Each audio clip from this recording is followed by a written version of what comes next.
Hello, I want to give you some information about the little things in the salon. And one of the little things that I think is really important is the coffee and the tea, or whatever it is you serve. It's interesting because I'm in lots of salons, I see different things, and a couple of salons, beauty salons that I've been to, they don't serve anything with milk. And I think that's really interesting. So they do teas, herbal teas and beautiful things in jugs with strawberries floating in them and mint leaves, and that's all well and good, but I find it very interesting that they don't serve any milk, and they say no, because we don't think that's good for your skin. And I think, okay, so I'm not saying it's wrong or saying it's right, I'll just say it's a really interesting concept, because I love a cup of tea with milk, so you can see how I'm thinking, okay.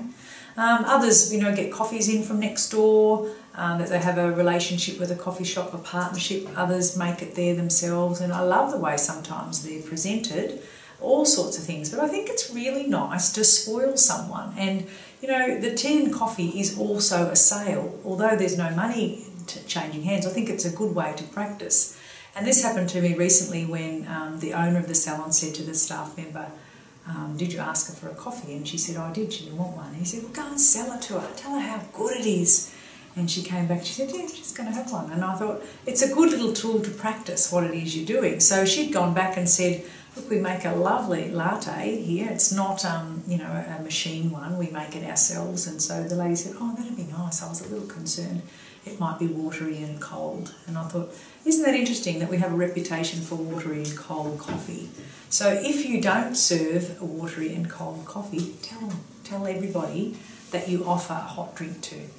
Another way is you can have a beverage menu. That's always really nice, and you have that there. And when you present it, do you have sugars in a sachet? Do you have, quirky little container that the sugar comes in? I went to a salon just recently. It was a very ordinary experience, let me say the least, but the way she presented the tea and coffee was really interesting.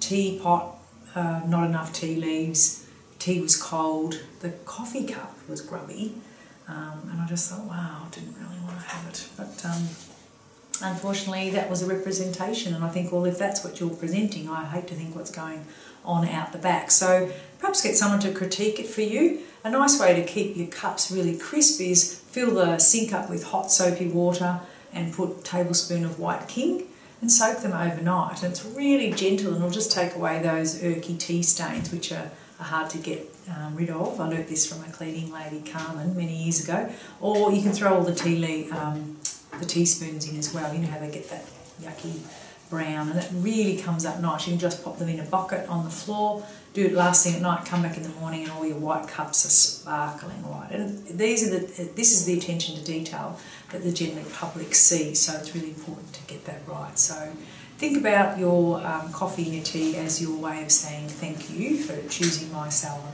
and make it a really lovely experience. I think that would be good.